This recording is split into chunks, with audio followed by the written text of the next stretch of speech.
Detective Jack J. Longley had always relied on his trusty wristwatch. It was a simple, no-nonsense timepiece, but it had never failed him, until today. He glanced at his watch as he stood outside the sprawling mansion of the late philanthropist Eleanor Hawthorne.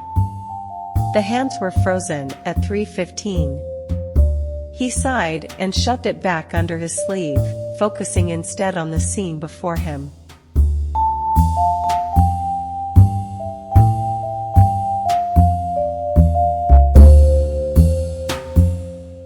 Eleanor had been found dead in her study, an apparent victim of foul play.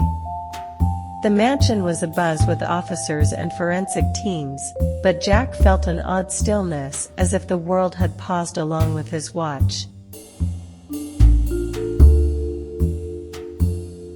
He stepped inside, greeted by the musty scent of old books and polished wood.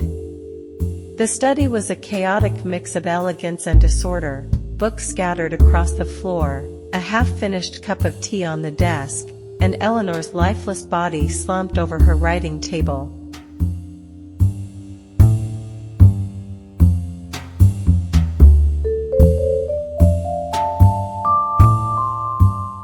As Jack surveyed the room, he noticed something peculiar. A large clock hung on the wall, its pendulum swinging steadily, yet his watch remained stubbornly still. He felt a creeping unease, and that weird feeling like time had frozen.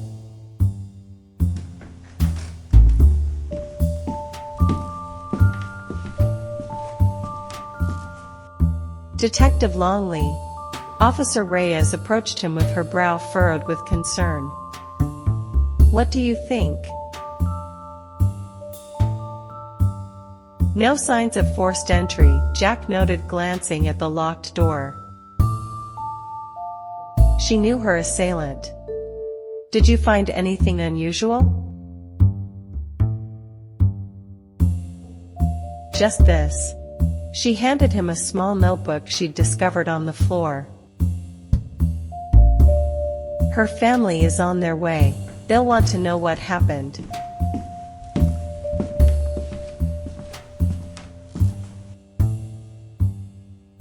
The notebook was filled with Eleanor's neat handwriting, notes about her charity work, but one entry caught Jack's eye. "Time is a thief. Beware of its passage." Jack frowned, flipping through the pages. What did that mean?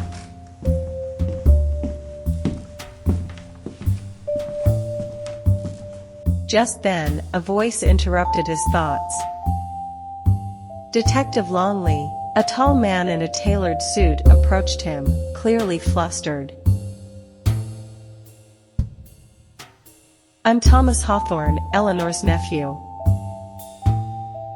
"Mr. Hawthorne," Jack said, extending a hand.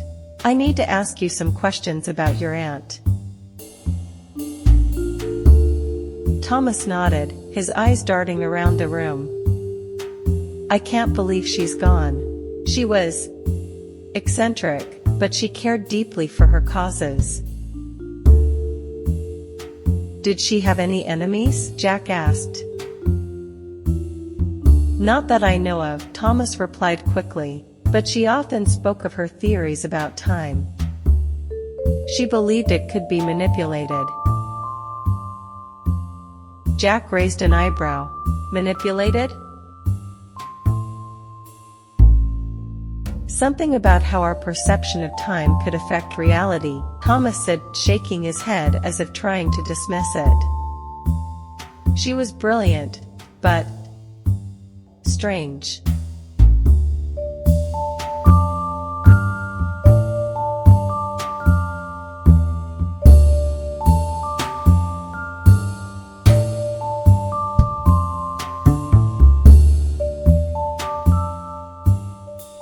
Immersed in an investigation, Jack felt like hours had passed and began to feel tired.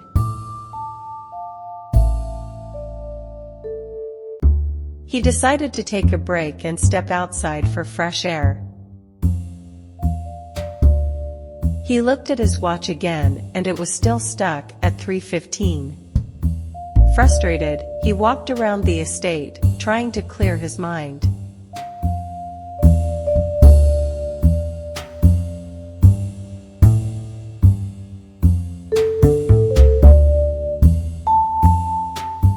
Then he spotted a small garden shed at the far end of the property. Curiosity piqued, he approached it and pushed open the creaky door. Inside, he found a collection of old clocks, some ticking away, while others lay silent and dusty.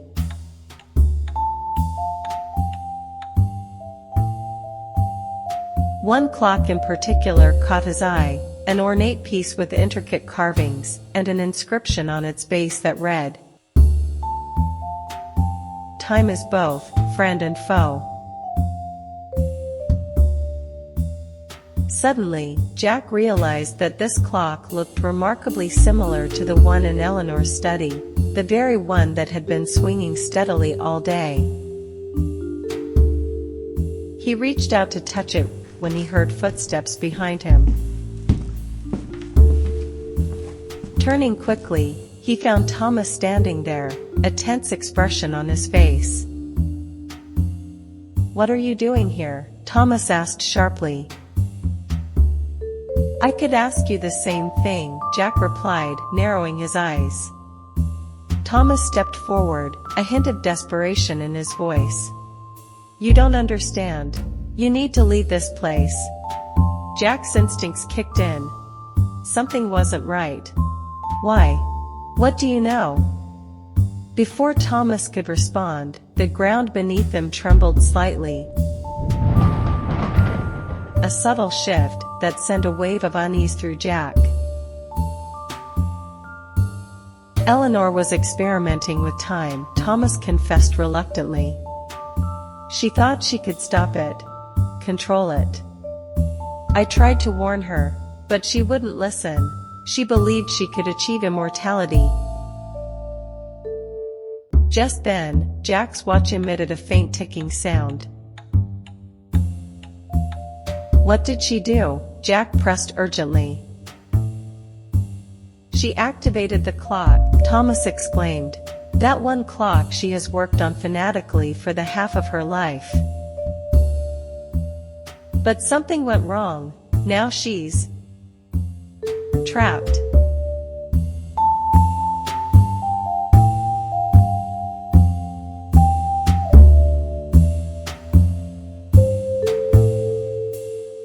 Before Jack could respond, everything around them began to distort. The world flickered like an old film reel caught in a loop. In an instant, they were back in Eleanor's study.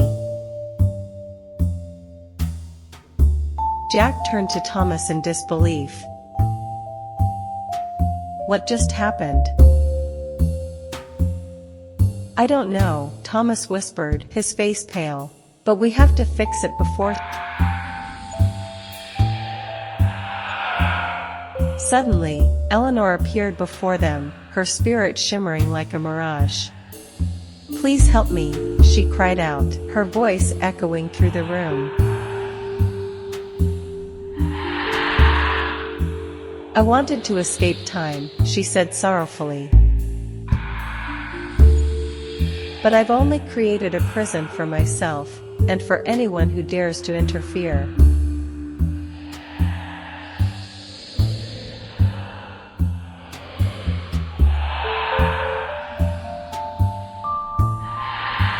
"Eleanor," Jack said firmly, "you need to let go of your obsession with time. It's not something we can control."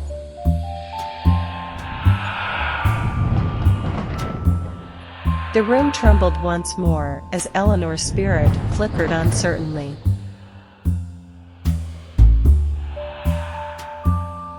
"You may be right," she admitted softly. At that moment, Jack glanced at his watch again and noticed that the minute hand moved, and the watch was now showing 3:16. The clocks around them began to chime together, a harmonious sound that resonated deep within Jack's soul. You can move on. Time will continue without you, Jack shouted.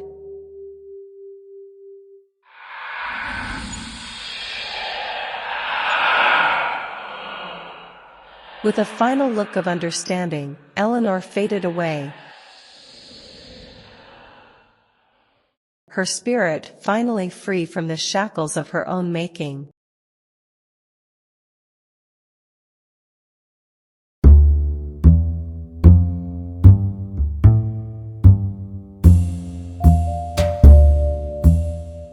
The study returned to its original state, quiet and still, but now filled with an atmosphere of peace. Jack looked down at his watch. It ticked steadily.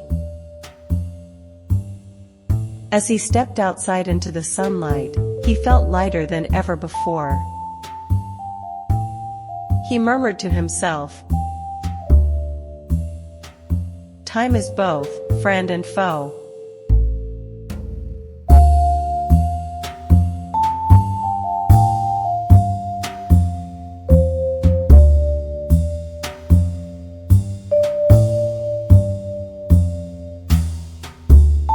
Hey, cool mystery lovers! Do you have a friend who loves a good mystery?